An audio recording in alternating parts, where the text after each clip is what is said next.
Right, first up is Daily Deductions. This is by AJ Farmer, 0.31 megabyte on the download. And what you're actually looking at isn't an oil can as per se. So you're going to find these in the construction menu and under decorations and others. We've got these options here. And what you're going to be using these for, if you want to facilitate having to pay rent for your buildings or wanting to pay something off, you know, just government taxes, you know, everyone pays taxes, don't they? I mean, especially in agriculture, you're going to pay fortunes. So if you want to facilitate that, this is what these are for. So we've got some options. If you want to pay a deduction of 50 a day, we'll go for that one.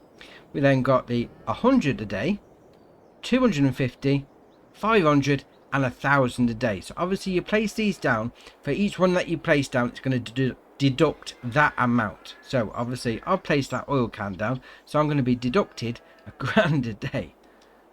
Oh, it's fair. It's £1,000 a day, dear oh dear. Obviously if you want to get these placed somewhere out the way, you are going to need to do the old toggle free mode off. So just do that, place it down there. So now I've got, what's that, about 1,250 coming out a day in taxes.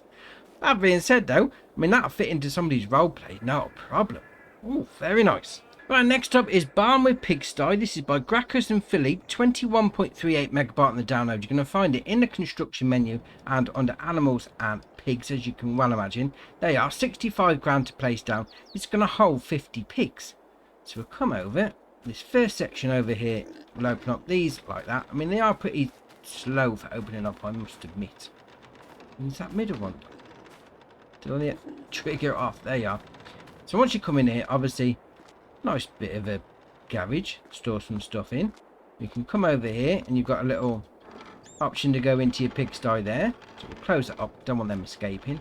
You've got these doors that open as well, so have a bit of a drive-through option. Now, whilst we're in here, there is something great. So you can have this as a garage, barn, whatever you want to call it. Now if you come over to this hatch marking area there in the corner, it says show silo walls. So we'll press B. Oh, that is as you can turn it into a little bunker silo. Is it bunker silo? No, not bunker silo, just like a normal silo where you store stuff on the ground. And then when you're done with it, hide them. Oh, that is ace. I like that. It's like the Thunderbears just coming out of the ground. Oh, that is brilliant. Right, we'll carry on. So, come outside. You've got your slurry taking out point there. Got your animal dialogue box. So we'll click on that. I've already got 50 pigs in. Open up this door like that, because you're going to have to open up the door to go and feed them, because the actual feed trigger is inside. Also with the straw as well. Now I got my tractor to about here. I suppose the trailer's a little bit here, and it all works. Very nice. Go back and shut that door. Don't want them escaping. So obviously that one goes back into the garage where you've already been. Got this one that goes outside when it opens. There we are. To outside. Very nice. We'll close that back up. We'll spin around here. This gate opens. And because that gate at the end opens as well, so you can have a bit of a drive through.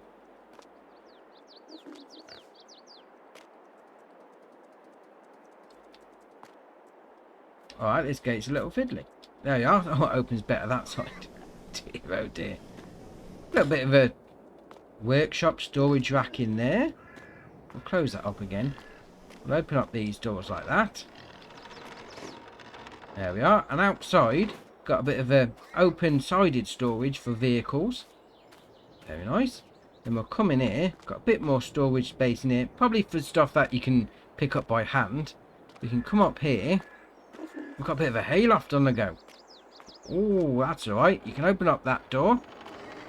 And we'll come around here. And you can also open up this door. Double door on that one, mind you. Oh, that's alright. And if you really wanted to, you could lift the stuff up from your garage. And there's no area for you to drop it into your pigs. That being said, that's alright. Oh, I like that. That is very nice. Nicely detailed on the building. Yeah, I like it. Right, next up is Placeable Farm Pack. This is by Lancey Boy, 15.76 megabyte on the download. You're going to find these in the construction menu And the first one is going to be on the animals and cows, as you can imagine, 'cause it's a cow barn. 180 grand to buy. It's going to hold 40 cows. Then we'll come back up to buildings and go into sheds, and we'll scroll along. We've got 2 here. So the first one there is a barn with workshop, and then the second one is going to be just a shed, which is over there. So we've got the cow barn first. So you've got your milk taken out point there, got your slurry taken out point there. I'll come around here. This is where you're going to load in your food and your straw. And then we'll come down this side. And there's a water tank there, but it doesn't require water. Fair enough. And we'll come around here. Here's your animal dialog box. So click on that. 40 cows already in. Job's a good one. Means some having a little bit of a chill out in the sunshine. Ha! Fair enough. Right. So that's the cow barn section. The shed with workshop. Now this door is normally closed like that. You can open that door as well. Very nice. Now this trigger here is not where the actual trigger is. What you need to do is pull your vehicle in and then get inside like that. That's when you get the option to open the vehicle option menu. And you come around this side, you've got a bit of a shed. Get far enough in, turn the shed lights on. Very nice. Then we'll come back over to this one, because this is going to be for storing pretty much whatever you like. I mean, you've got open-ended both sides, so you can have a bit of a drive-through option. You can put in pallets, bales, vehicles, equipment. Entirely up to you what you want to go for. Yeah, that's a nice little pack, that is. I like that. I mean, especially the little outside bit on the cow barn. Yeah, very nice. Right, next up is the Grind Pack by Pepe978, 124.96 megabyte on the download, and there's quite a lot to this. So we'll start off with the first one. So I've come down to the mods and DLCs because that's just the easiest way to find it. So the first thing we've got here, we've got the GH2, which it's only got a 1.5 meter working width. Oh, that's shocking. It's going to be for your weeding, so it requires 54 horsepower from your tractor. It's going to do it 16 kilometers an hour. It's only going to cost you 7 grand. Then you can change it by putting a roller on the back if you want to. 1.5 meter, dear oh dear.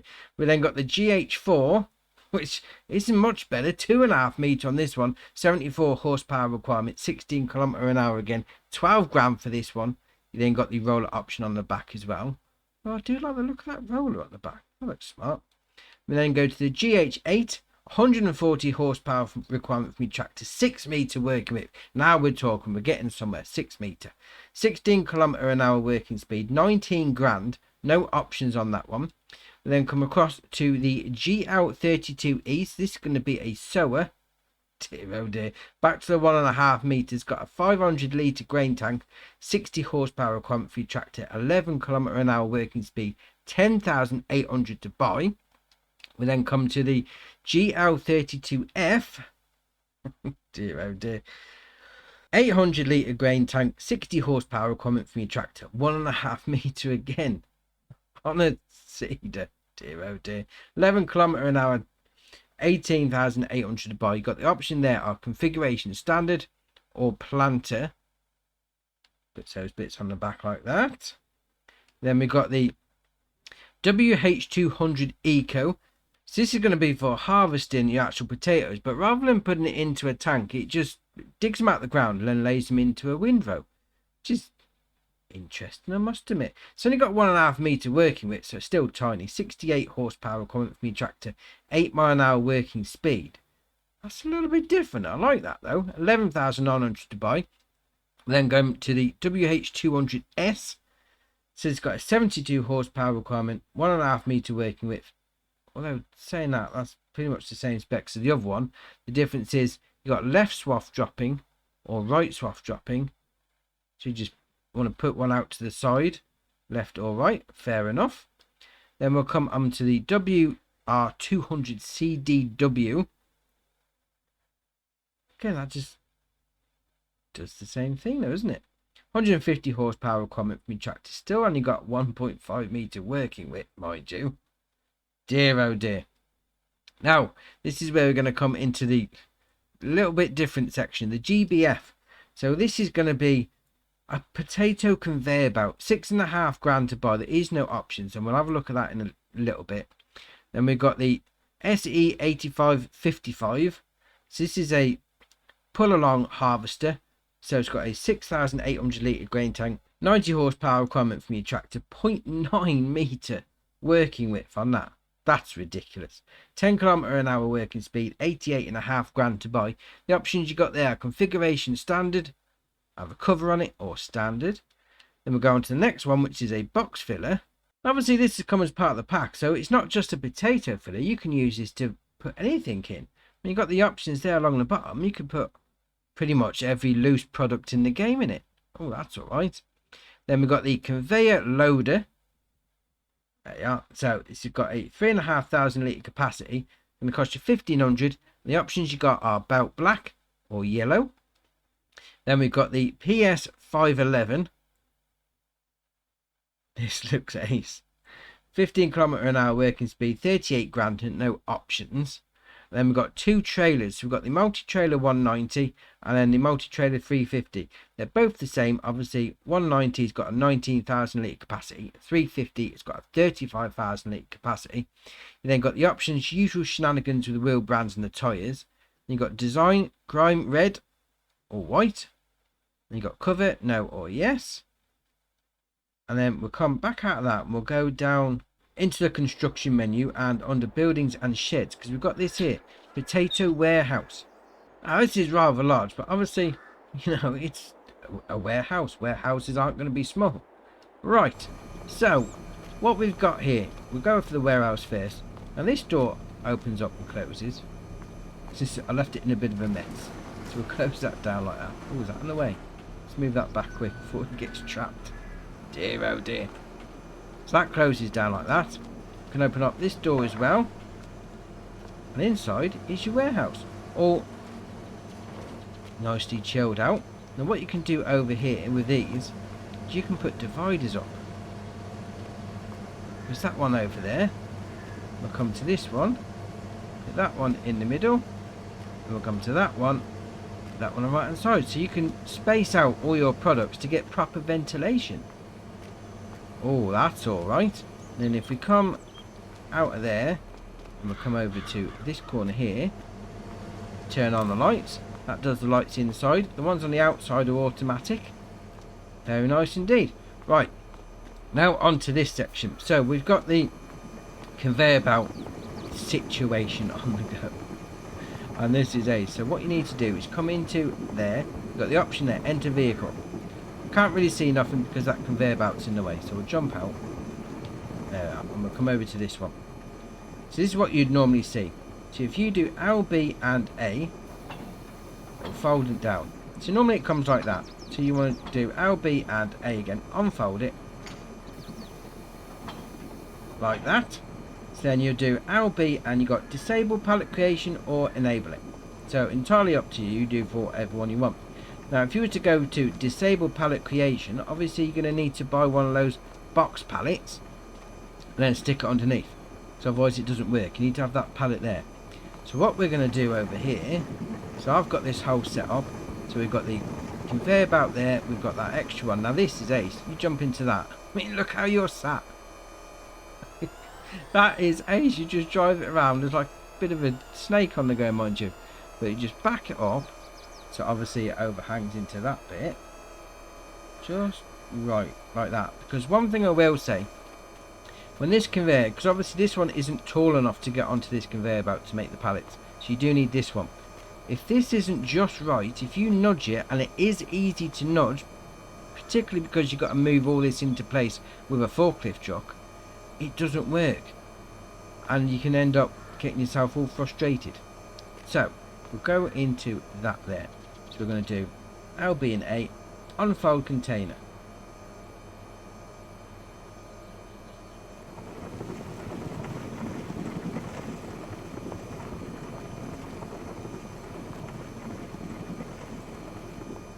So I've just done unfold container and it says couldn't unfold it because it's got product in. Yep, it's in a folded state and it's created pallets, which is really random. Alright, fair enough. Normally you would have to unfold it, but then it's created it without it. Alright, we'll carry on. It's a mystery. So we'll come over to this. We've got the trailer on the go. So obviously you're going to want to load some stuff in. Obviously those 2 pallets are done. So you reverse up to this. Now be careful, because you nudge it into the other stuff. So, there we are. So we've got it in the right place. You nudge it all backwards, then you end up getting yourself all messed up. So R beating Y, unload into that. That's now loading into that, which is now loading into that, which is now loading into that, which is now loading into that. Oh, that's alright. I mean, a little bit fiddly, don't get me wrong. Once you get it all set up though, as long as you're careful, you don't smash into anything, it works well. Although that is a bit random, that under there. But just, oh no, we've got enabled pallet creation, but it's done it without being unfolded, which is a bit random. Anyway, that being said, that is nice though, because once you've made them all, obviously you are going to have to get a forklift truck because they're too heavy to lift. Come storming here. Oh, I like that. I mean, potatoes is one of those love it or hate it sort of crops on it, but this just adds a little bit extra into it. Yeah, very nice. Right, next up is something I've been looking forward to for a while, because this is ace. This is the LO Scorpio 710 Stone Picker by Black Sheep Modding, 7.41 megabyte on the download, and as you can imagine, you're going to find it under Stone Pickers. So it's got a 2,500 litre capacity, requires 170 horsepower from your tractor, but the biggest thing for this, 9.5 metre working width. Oh, that is ace. I mean, we've got the other one there, the 550. It's got a 5.5 metre working width. This is a 9. That's a 9.5 even. 9.5 metre working width. 64 grand to buy. The only options you got there are usual shenanigans with the wheel brand and the tyres. But the rim colour, silver or black, 9.5 metre on your Stone Picker. Oh, that is ace. I mean, normally I don't go with stones because getting them off the field is really tedious, but with a 9.5 metre working width, oh, I might have to start doing it. That is brilliant. Right, next up is the VUO3A. This is by Jarvis1, 6.93 megabyte on the download. You're going to find this under miscellaneous. So this is going to be a tanker for doing milk, water, liquid fertilizer and herbicide. So it's got a 3,000 litre tank on it, 1,200 to buy. The options you got there are main colour, you can have any one of those. Sort of faded option on all of them, to be fair. Then you got the rim colour, pretty much the same options. Yeah, little tank. I mean, that's nice and cheap. 3,000 litres for 1,200. That's a decent price, that is. Right, and the last mod for the day is the Versatile RT520. This is by Exablood Modding, 51.38 megabyte on the download. And as you can imagine, you're going to find these under harvesters. So it's got a 520 horsepower engine, 35 km/h top speed, 11,981 litre grain tank, 330 all bath but a bit of change, 1,000 to buy. The usual shenanigans with the wheel brands and the tyres, but if you go to Lizard, look at the state of that. Crawler tracks on a harvester look brilliant. Love it when they do that. They come down to design, so we got, oh, there we are. Standard with indicator or standard, so it puts those on the warning signs on the back there, but that with the crawler tracks, oh, that looks awesome. I love it. Right, I've also got a new map out. This is Hickory Valley by Poor Boy, 52.9 megabyte on the download, and we're going to take a look at that in a separate video because that looks very interesting. Right, we've got a few updates. The first one is the Dutch Contractor Shed by Dutch Modding Inc., the medium-sized warehouse by Pascal Coutts, the Hauer SGS 2600 by AW Modding, Mantrid and ABP team, and Hillaby Creek by Gamer Designs. Now, they have said that it does need a new save game, and the list is pretty long, to be fair, so if you spent some time on that, you may need to have a restart. Right, so that's your mods done for the day. Drop it in the comments below which one's your favourite. We'll see what people are looking at. If you haven't already, hit the subscribe button, it's muchly appreciated. But for me, that's it for today, and I'll see you in the next one.